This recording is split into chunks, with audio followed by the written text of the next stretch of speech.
Il y a des gens qui souffrent parce qu'ils n'ont pas rompu les contrats. Frère, l'ennemi fouille, il fouille, il fouille, il fouille. Et il va dire, mais il a rencontré quelqu'un ici, ils sont devenus amis. Et puis il l'utilise pour m'attaquer. Je les connais. Parfois même, il y a des gens que j'ai rencontrés, on a sympathisé, on s'est appelé un peu, parce qu'on était compagnons de voyage, et ils prennent leur visage. Ils fouillent, ils fouillent, ils fouillent. Et là, je connais leur secret. Repentance et offrande de repentance pour tous les amis. Dès que tu fais ça, tout est bloqué. Michael est venu à Daniel au moment de l'offrande du soir. Et Daniel était en train de se repentir pour tous ceux qui étaient autour de lui, pour son peuple. Les attachements sont dangereux. À partir du moment où tu décides de t'attacher à quelqu'un, enfant de Dieu, bienvenue les problèmes. Il y a des gens qui ne sont pas prêts à changer. Et ils viennent s'attacher à toi en tant qu'ami. Ta vie peut être bloquée pendant des années à cause de quelqu'un qui vit dans l'iniquité. Alors que toi, tu te forces. Seigneur, Seigneur. Mais tu te dis, mais comment ils arrivent à m'attaquer? Moi, je ne comprends pas. Pourquoi ils arrivent à convoquer mon âme au village? Je ne comprends pas. Homme de Dieu, j'ai beau prier, j'ai beau prier, j'ai beau prier, bien aimé. Il y a un contrat entre toi et quelqu'un que tu appelles ami, qui est la porte ouverte. Dieu m'a dit hier, vous là, vous combattez seulement les lois en vigueur, mais vous ne combattez pas les contrats en vigueur. Toute amitié est un contrat spirituel, une alliance. Tu peux même annoncer à une copine qui vit dans l'immoralité, oh j'ai trouvé un homme qui va... Comme c'est tombé dans la mauvaise oreille, ça sera annulé. Tu peux même aller dire à quelqu'un, oh j'ai rêvé tel rêve. Tu as juste annoncé à quelqu'un. Au bout de ça là, tu ne vas plus jamais rêver. Et le Seigneur m'a révélé pourquoi c'est dangereux de parler à certaines personnes de vos affaires. J'étais à un arrêt de bus en 2014. Parce que je lui disais, mais comment les gens font pour savoir tout et autres. Et le Seigneur a montré, il m'a donné une leçon. Un membre de ma famille est venu et j'étais à un arrêt de bus. Il me pose la question de savoir comment tu as fait pour aller au Canada. Et dans le rêve, on discutait. Comment tu as fait pour avoir l'argent du billet d'avion? Et je répondais. Et la personne qui t'a aidé, comment tu l'as rencontré? Et quand j'ai fini d'expliquer, et puis il a dit, d'accord. Et il s'est retourné. Lorsque je me suis réveillé, l'Esprit du Seigneur me disait, c'est comme ça qu'ils font pour savoir tout ce que vous faites. Enfants de Dieu, ils n'ont pas besoin de t'envoyer billet d'avion. Ils t'amènent au village tout le temps. Ils savent tout de toi. Ils connaissent ton calendrier spirituel. Ils connaissent ton agenda spirituel. Ils savent quand, comment et où. C'est pour ça parfois ils t'attaquent par surprise. Tu ne sais même pas pourquoi on t'a attaqué. Parfois ils t'invitent pour venir manger avec eux au village, non. Parfois ils t'invitent pour aller dans le monde spirituel pour faire les affaires et puis tu reviens, non. Ça dit que tu as deux vies. Et le problème, c'est parce que les chrétiens ne sont pas enseignés. Ton esprit qui est là, c'est toi qui dois être avec ton esprit. Job a fait un pacte avec ses yeux. C'est toi qui dois être en alliance avec ton esprit. C'est toi qui dois fortifier ton esprit. Job dit, j'ai fait un pacte avec mes yeux pour que mes yeux ne s'arrêtent pas sur une verge. Mais comme on ne t'a pas enseigné ce genre de révélation, tu ne comprends rien. Alors tes parents sorciers te manipulent. Ils sont tout le temps dans tes rêves. Et chaque fois, c'est eux qui te disent ce que tu dois faire. Le jour que Dieu te dit fais ça, ils te disent non, fais le contraire. Et tu entends bien cette voix-là qui te parle, qui te dit non, tu ne feras pas ça aujourd'hui. Tu attendras demain. On ne va pas le faire aujourd'hui. Aujourd'hui, je ne suis pas d'accord. Et toi, tu crois que c'est toi qui raisonnes. Alors que c'est une puissance qui contrôle tes pensées, qui contrôle tes actions, qui contrôle tes désirs. C'est une question de manipulation. C'est aujourd'hui que l'Esprit de Dieu m'a donné une loi spirituelle. Je ne parle pas de la loi physique.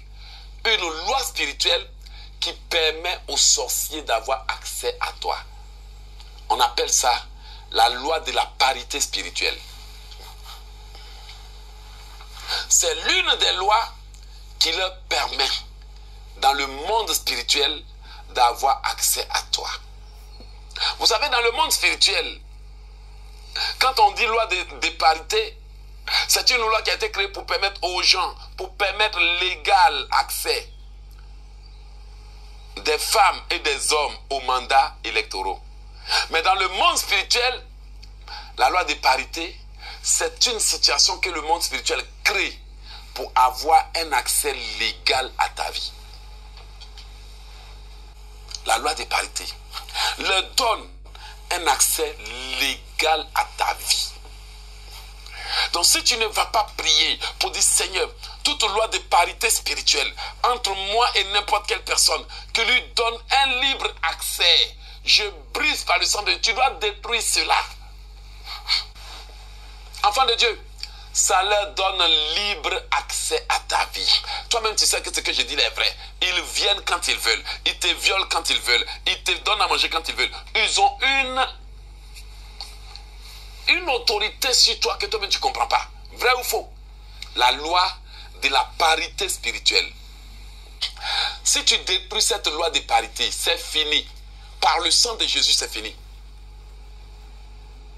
Aujourd'hui, là, vos parents ont accès à votre vie à cause de la loi de parité. Ils ont un libre accès.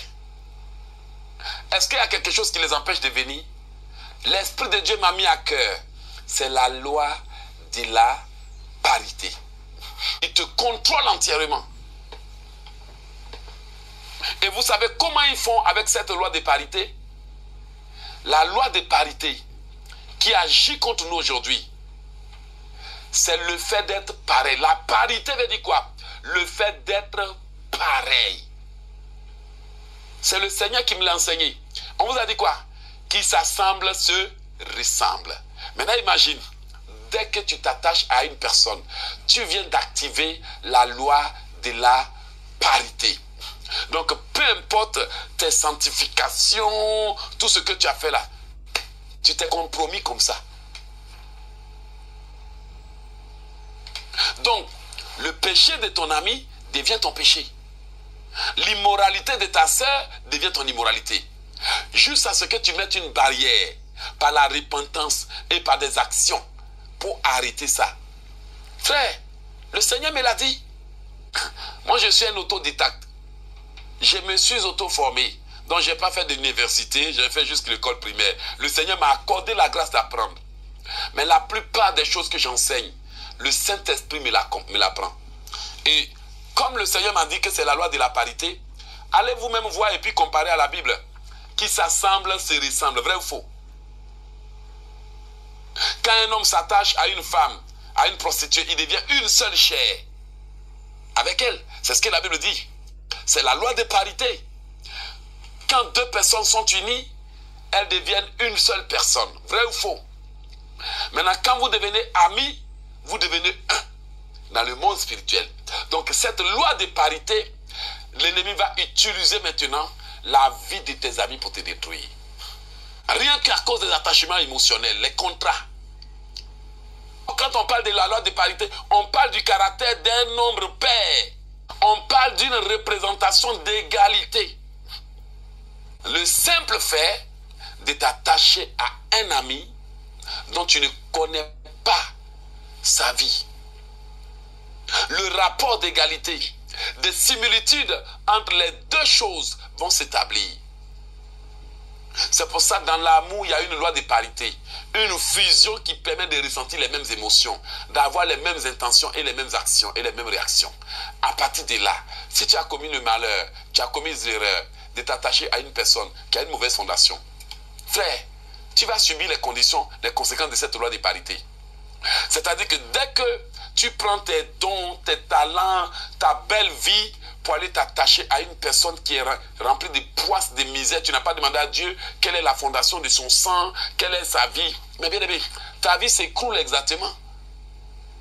Tu peux t'attacher à quelqu'un, compromettre ta vie, compromettre ton âme. Voici pourquoi vous allez remarquer que dans la loi de parité, les gens qui sont nés de la même famille souffrent des mêmes problèmes. Quand ils ont placé la malédiction sur le sang, c'est toute la famille qui est contaminée. La loi de parité.